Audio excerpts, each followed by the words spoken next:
To those that have not have challenges yet, I would say, hey, count your blessings, and don't take it for granted. Yeah. Yeah.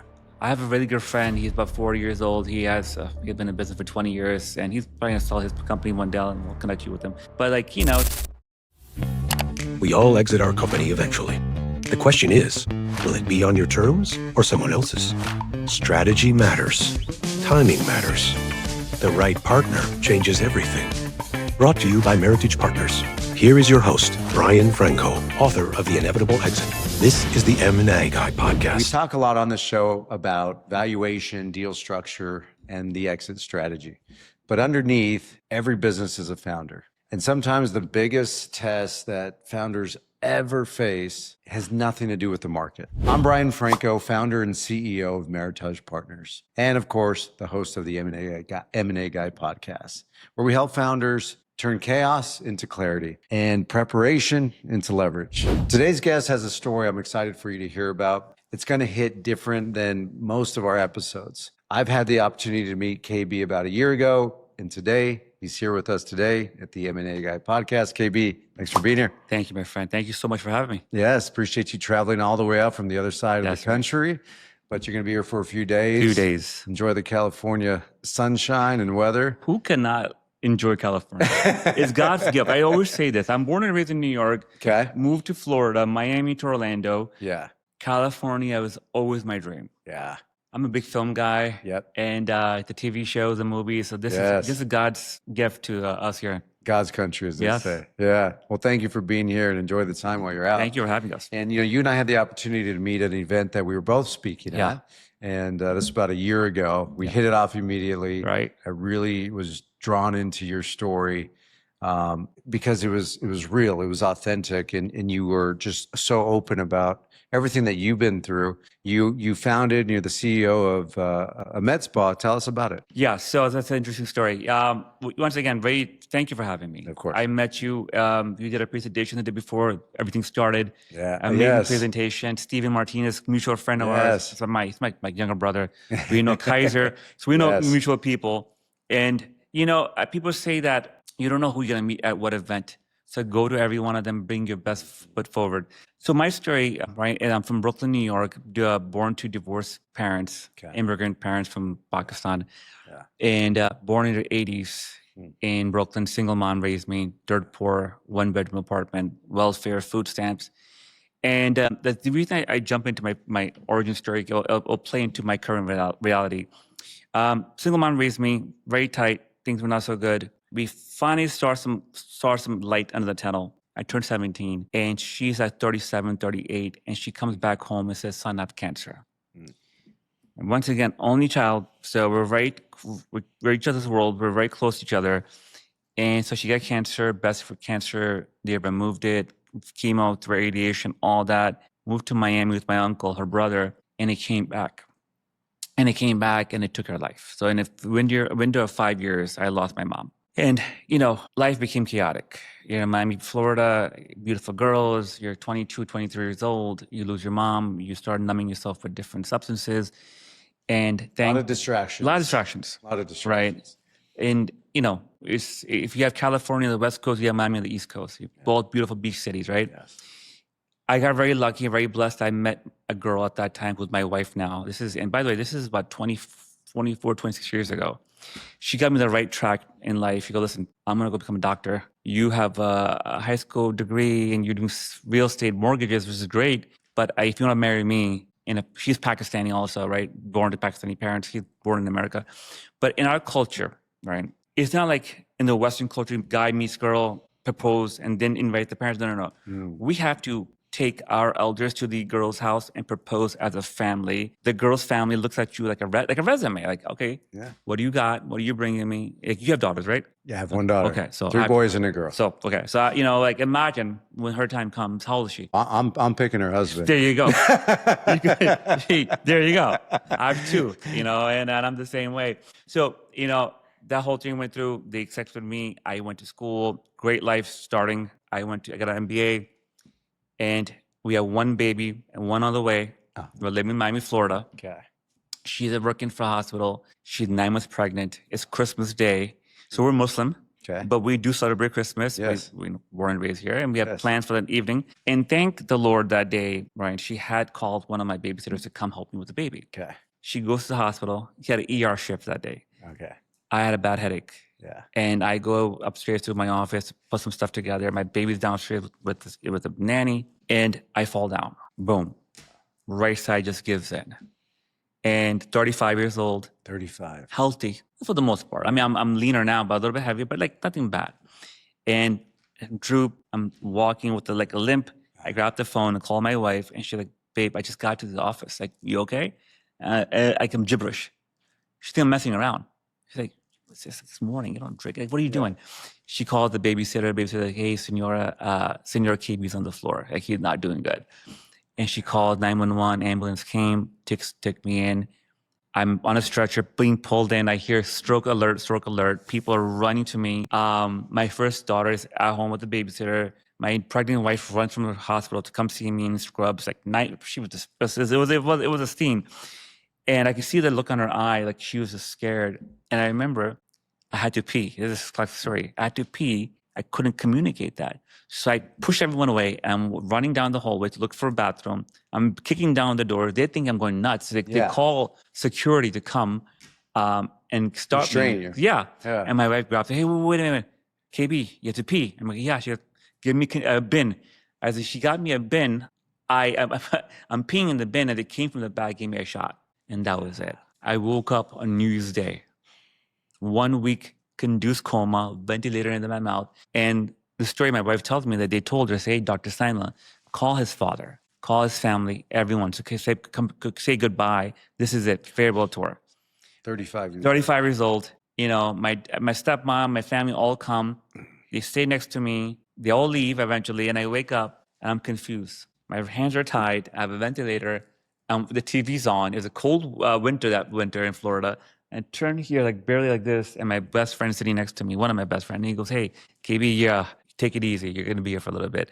And I'm like, yeah, you had a stroke. And the thoughts that come to your head, the doctor comes and he goes to me, Mr. Bukhari, do me a favor, move your right foot, nothing move. Move your right hand, nothing move. I'm gonna say a few words, repeat after me. And the word that they said to me, and this is funny, they said, well, we say the word buttercup. Say the word buttercup. And Ryan, I swear to you, this table had $1 million. And you said, KB, we'll give this $1 million to you. Say the word buttercup. I couldn't say it. And that time, could you think the word? I could think it, but you couldn't verbally communicate. No. So what I found That's frustrating. It sounds like, honestly, like a bad dream we've all had. 100%. Right? Can communicate, can move. What happened was my carotid artery had a dissection. They don't know how it happened. That caused a clot in the brain. That made a cut in my groin, put a camera all the way up. You know, and fixed it, come out. And I guess it was the right side that affected the left side affected the right part of the body. Correct. And he goes to my wife in the corner and he goes, hey, Dr. Sam, he's alive. I don't know if he'll be able to walk and talk again. He said that, and I heard that. And I'm like thinking to myself, why would you say that? And I got this rage, right? Yeah. Almost inspiration. Inspirational. You're so inspired, like you probably came out as rage. I had to prove him wrong. Correct. They all leave. He dared you at that moment. He dared me. He double dog dared you. You know. And he was a doctor from the show Survivor, by the way. Yeah. Remember the show Survivor? Yeah. He was that character on the show. He told everyone, I'm the doctor from Survivor. I'm like, anyway. I was like one of those things. It was like a nightmare. Like it really was. Now I think about it. There was a movie on screen, Batman, Dark Knight Rises. Okay. Christian Bale's back raised. Yeah. He's in the cave. Yeah. The old man comes to him. Yeah, that was a dark movie. That's a dark movie. Yeah. And he's barely able to talk or walk. Yep. And the guy says, hey, if you climb the thing without the rope, take the chance, you can make it out. The chanting. Remember that scene? Mm-hmm. That scene is on, right? I'm physically there. Right? As you're laying it out. I'm laying there. Yes. I could feel the cold winter in Florida. It's 2 hours. The family around 3 o'clock in the afternoon. You hear this bad news, just watching. You have no choice to watch TV. You can't even watch your phone or get a book. Nothing. And I'm watching this scene. And Batman's always been my favorite hero. And this scene comes on, and I got tears down coming my cheeks. And I look up like this. Everyone walks out of the room. I go, God, if this is it, then this is it. Yeah. This is your command. However, if you give me one more chance, at life, I promise you I'll be the best version of myself. And I go out there. I'm not religious at all, but I do believe in spreading the message of inspiration Yes. and faith. And whatever faith you're in, Christian, Catholic, Muslim, Jewish, I love all faith. I just want to talk to you, say, hey, whatever you believe in, make sure you keep the faith and go at it because you get one chance. And that was my wish that came true. Yeah. I went to rehab to get function slowly.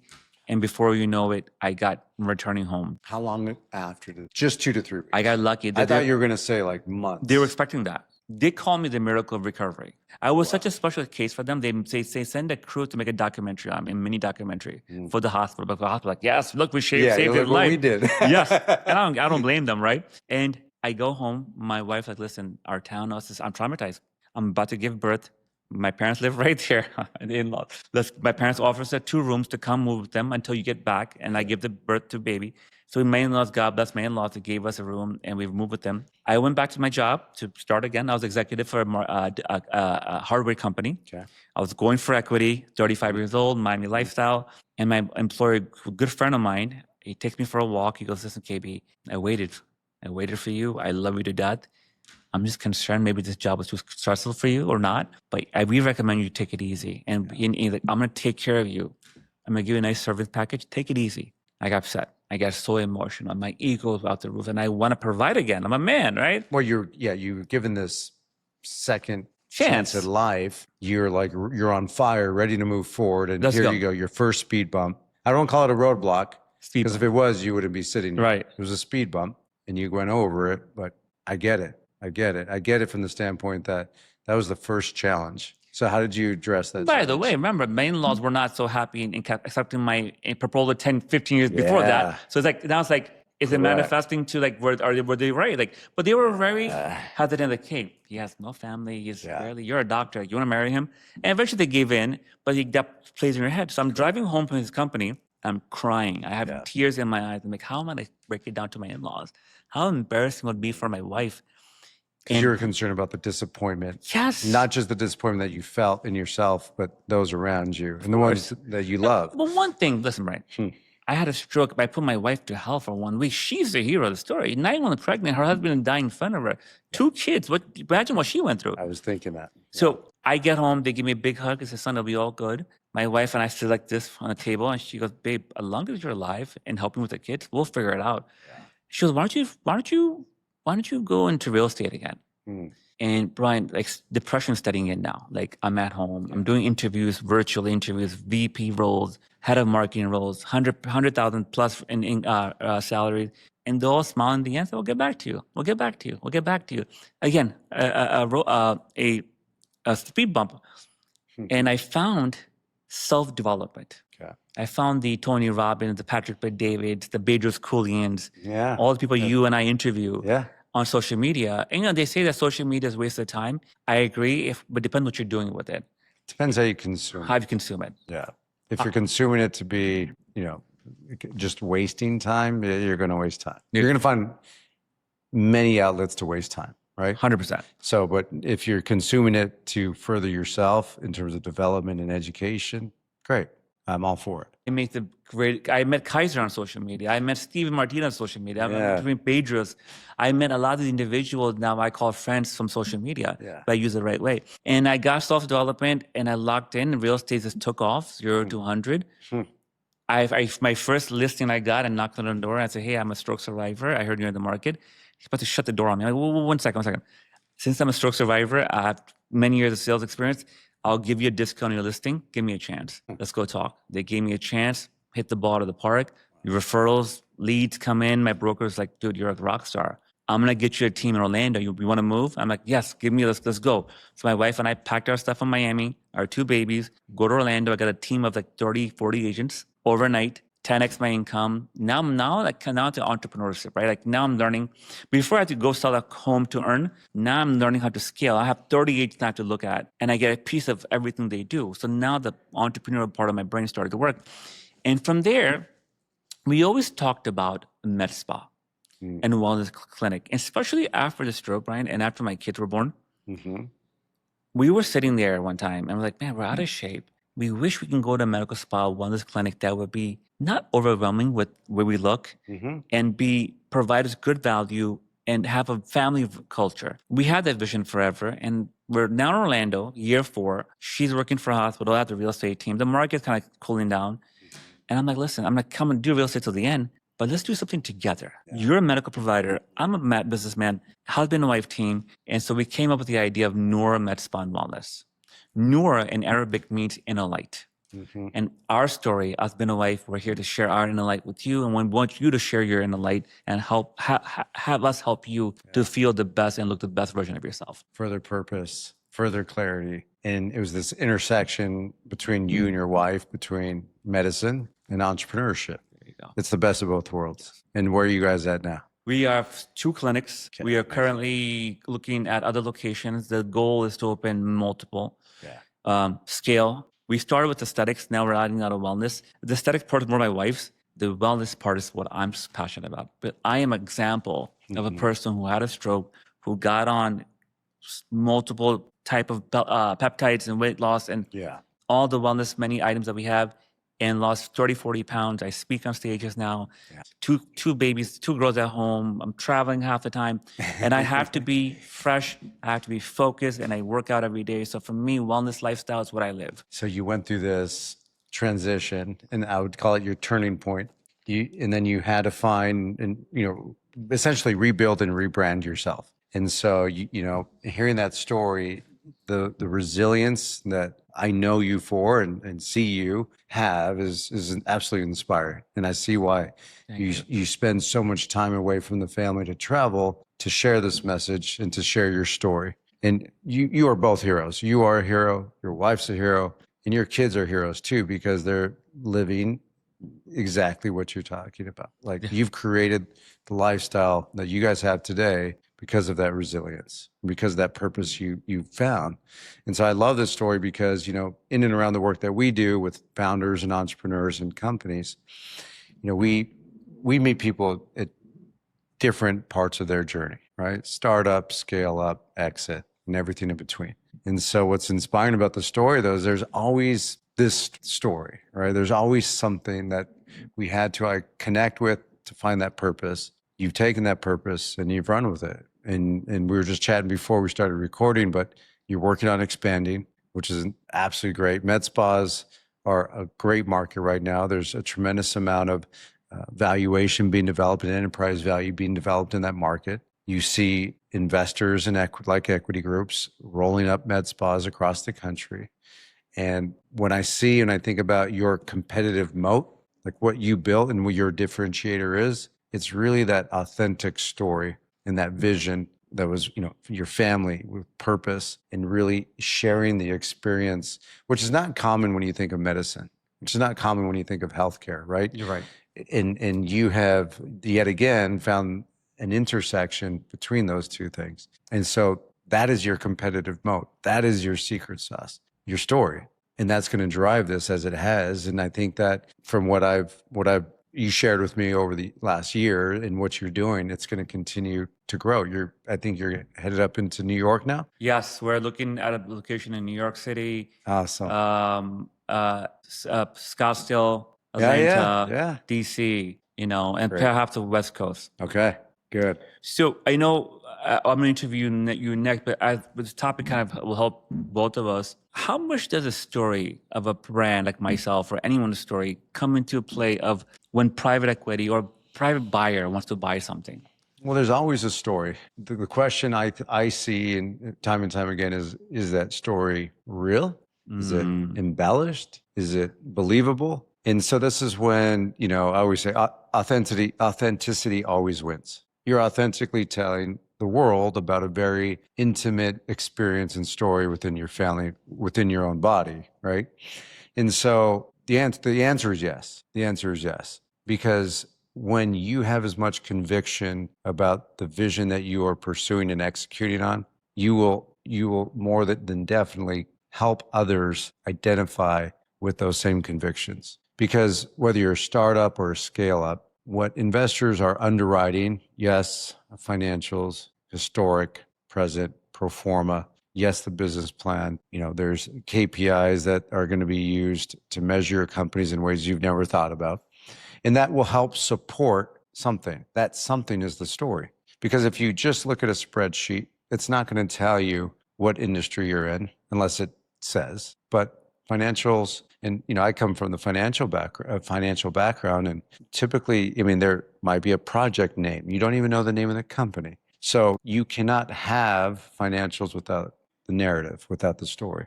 So stories are very important. The question is, do people believe you? Are they have the same conviction that you have? Because that really helps them move forward or not. Interesting. Yeah. Good to know. Yeah. I'm sure people that potentially look at your industry would like to know that too, right? But brand is a big thing, right? Yeah.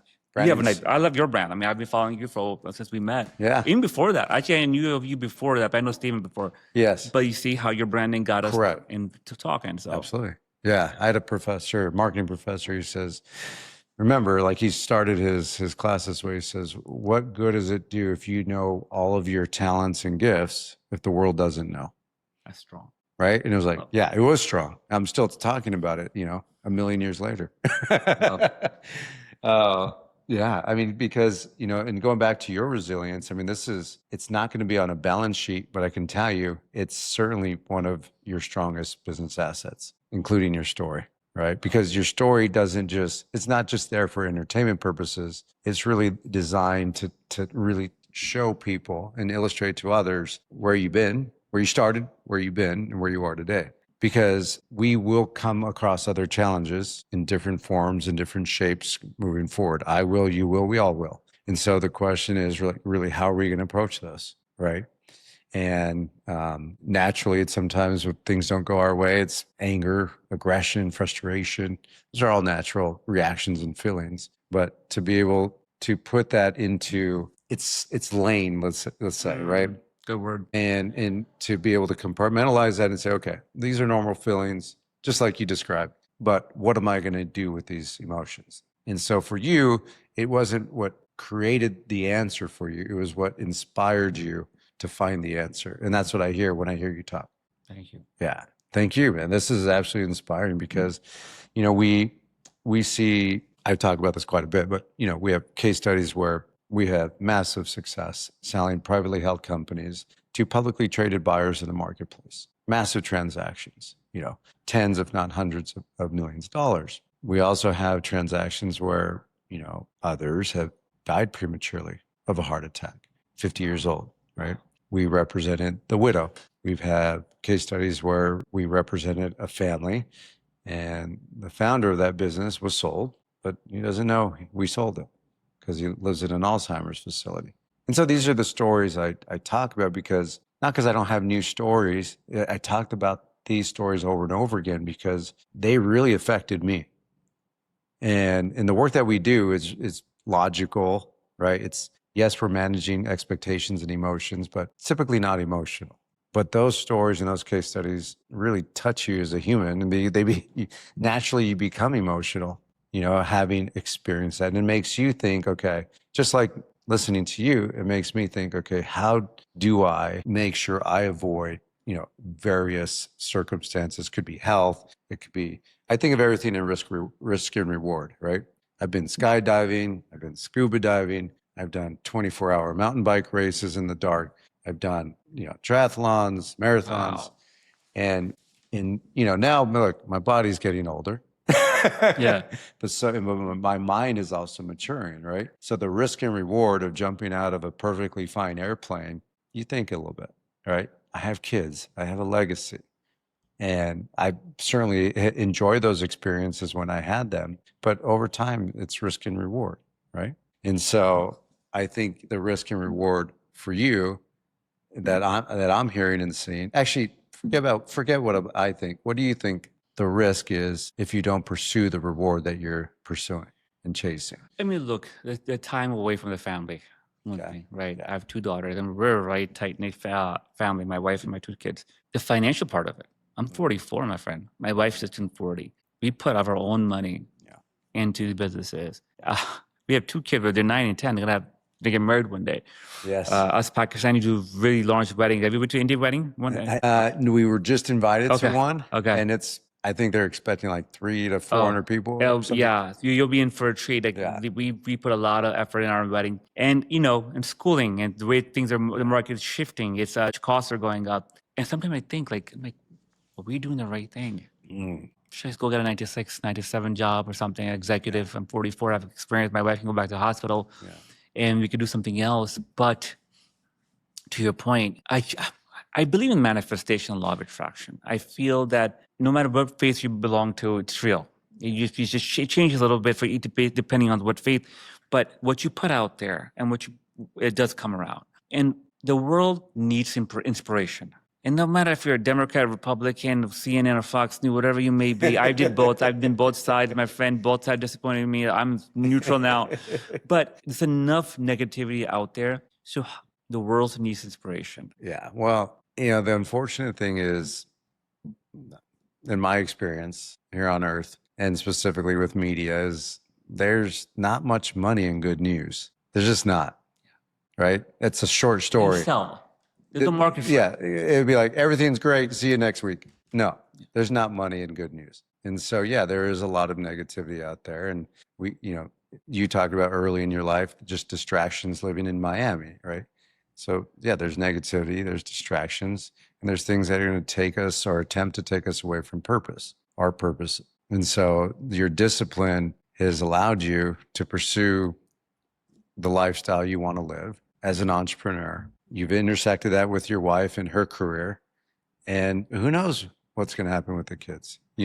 Even if, I know this is highly unlikely, but even if the business were to fail or you were to shift your vision, your children are still seeing you. I read this thing the other day that said, our parents have all watched us grow up, but what we didn't realize is that we are also watching our parents grow up. And I was like, what? I'm like, yeah.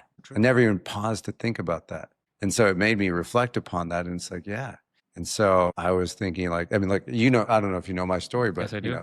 In this room right now is my 30-year-old son. Mm-hmm. I was a 16-year-old dad out of wedlock, right? Had a child. And it was scary, but it slingshotted me into manhood.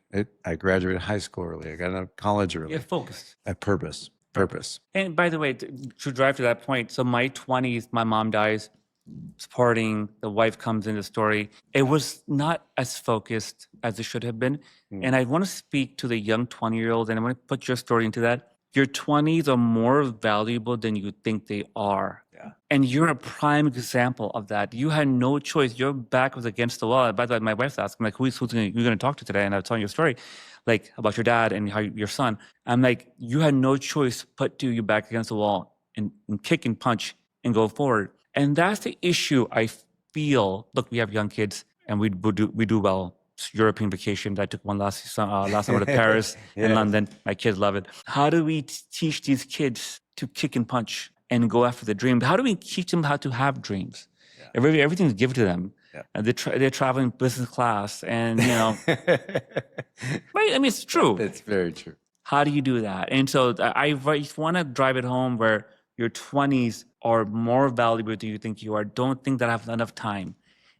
Listen, and by the way, to each his own, but if you truly know you have something inside of you want to share with the world, go after it. Yeah. Michael Jackson, whatever the scandal was or not, his story says that. I mean, the guy was maniacal every single day. I'm going back to the old videos. I'm 44 again. Like I was around in the 80s. He was, he was classic, brother. I would wear that now if the time came up to wear it.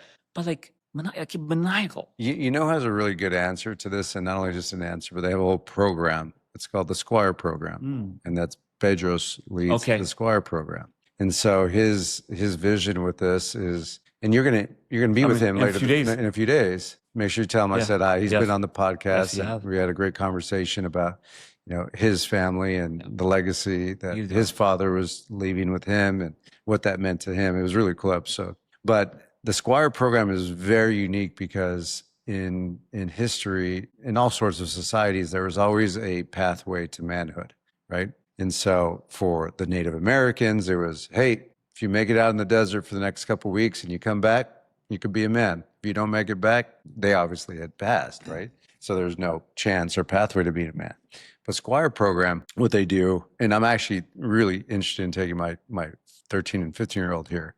It's a way of passage into manhood, and they do it by way of, I think they have like former Navy SEALs and military trainers, so that's kind of physical boot camp, but also really stretching their mind and really stretching their emotions to stretch them into manhood, and it's a great program. So you'll ask Bejos about it. It's really cool. That's amazing. But that's the point. How do we do it? How do we get people? So I think opportunity is key, and having options to opportunity, because we're all going to choose our own path. But if they don't even have the options, right? I mean, heck, yes, you could afford business class for the family. Give the kids an option. Hey, you want to go business class, or do you want to sit coach? And the money we'll save, we could go serve a purpose or a cause. In your case, you could say, hey, we're going to fund this nonprofit that researches strokes. Let them choose, right? And I think when we do things like that and we take the opportunity to allow them to make those decisions that they otherwise would not be exposed to at their age, right? So I learned in my early years through osmosis. I would follow my father around like everywhere. I'm not talking about the house. I'd like, can I go to meetings? And I was like, do you remember the movie Family Ties with Michael J. Fox? One of my favorite. So the family used to joke like that was me, right? I had a briefcase like at 7 years old, and briefcases were a thing back then, right? And I loved it. I loved wearing a suit. Every time I got invited to be in a wedding, I'm like, I'm in. Yeah, but I'm in. Yeah, cover bond, full thing. Let's go.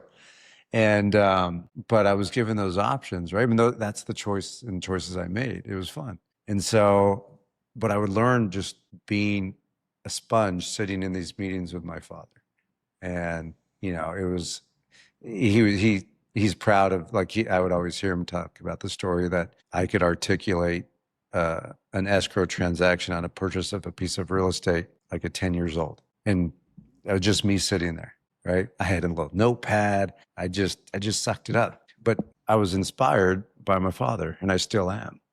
And so it was cool to be given that. I mean, my dad could have just been like, hey, I got to go to work. I'll see you later. Hey, I got to go handle this. I'll see you later. He was like, hey, you want to come? Like today, my 15-year-old Braden, he's home, and he was clearly bored. It's summertime. He's got a summer program coming up in a couple of weeks. I'm like, hey, you want to come to the office? And he reminded me he's going to go visit, stay with my mother-in-law. We just lost my father-in-law to cancer, stage 4. We lost him within weeks, a couple of weeks. It was really days. So we're spending a lot of time with her, and which is good. So Braden's headed over there, but he's like, I'll come next time, Dad. I'll come to the podcast. That's awesome. But you got to give him the opportunity. You got to give him the chance. And even if we're fortunate enough to do the things. Listen, I'll tell you what. Like we opened the office, we're both there. We used to pick up the kids, bring them to the office. Mm-hmm. They're running around in the back. And like, hey, the clients in the room, so we have a little break room for them. And they come and say, hey, can we go get candy? Are there any clients here? Yeah. Go and get candy. Yeah. And they hear the conversation my wife having with Botox and feathers, and I'm talking about marketing. And they're learning. They're learning. They're absorbing. So I think you're right. I think we need to show them. Mm-hmm. Yeah. Example, right? Because like that quote I read earlier last week, it's watching like you grow. Our kids are watching us grow. And I personally never stopped to think like that. Yeah. And I can't stop thinking of that. That's awesome. So I want to come to a close here because there's a lot of entrepreneurs, business owners, various stage of their journey, and they're listening to your story. But whether they have gone through something as challenging or as dark of a moment as you have or others have had, maybe they haven't yet, but whether they did or have not, whether it's physical, emotional, mental, financial, what would you tell people that maybe have not experienced those challenges at the level that you had? What would you say? What advice, parting advice would you leave with them? To those that have not have challenges yet, I would say, hey, count your blessings, and don't take it for granted. Yeah. Yeah. I have a really good friend. He's about 40 years old. He's been in business for 20 years, and he's probably gonna sell his company one day, and we'll connect you with him. But he says all the time, like, you went through so many challenges, like I have, and I go, hey, you should really be happy. You should be truly. But with that being said, when that time does come, be prepared mentally. I think mindset, for me, mindset in lifting weights. After you talked to me last summer about how working out for you is a huge It's for my mental health contribution to your success. Yeah. And I wasn't working out as much at that time. By the way, I'm gonna give you a salute. After that, I took that and I go to the gym much more often. And you're so right. Yeah. And so, but that will help you with mental health, but it also gets you tough. Yeah. Things will happen. It prepares you. I got a call right now from my office manager. I'm walking in here with XYZ venture partners, and I'm good. Yeah. The old me a year ago would have been anxiety, not being able to focus. But in a year's time, I know that I will get out here and make some calls. And today's today, and tomorrow's not here yet. Yeah. So forget yesterday. That's gone. Rear window, right? Look at the back. So don't be depressed by yesterday. Tomorrow's not here yet. So be present and make sure you're doing everything you need to do today to remain strong and have the faith. The Power of Now. Power of Now. Have you read that book? It's an amazing book. Amazing book.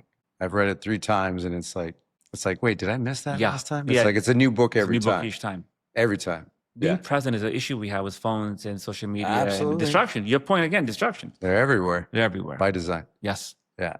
Yeah. KB, thank you for being Thank on you. the episode.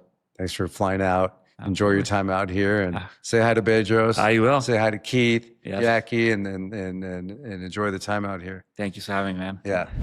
If you were inspired by this story, if KB's journey resonated with you, we'll certainly have some show notes where you could connect with him on social media and follow him and his story. And if you're a founder building a business, we want you to focus on building enterprise value. So this is where growth, capital, and your eventual exit is aligned, and you're aligned with that. I encourage you to visit us at meritage-partners.com. And if you want access a free resource, we have the 10 fatal mistakes that kill your exit and steal your legacy. You can find that at inevitableexit.com. And while you're there, take a look at my book, Inevitable Exit, where I talk about the 7 value drivers that are going to improve the valuation of your company and the transferability of your business. Thank you for being with us on this episode of The M&A Guy. I'm your host, Brian Franco, and I'll see you next week.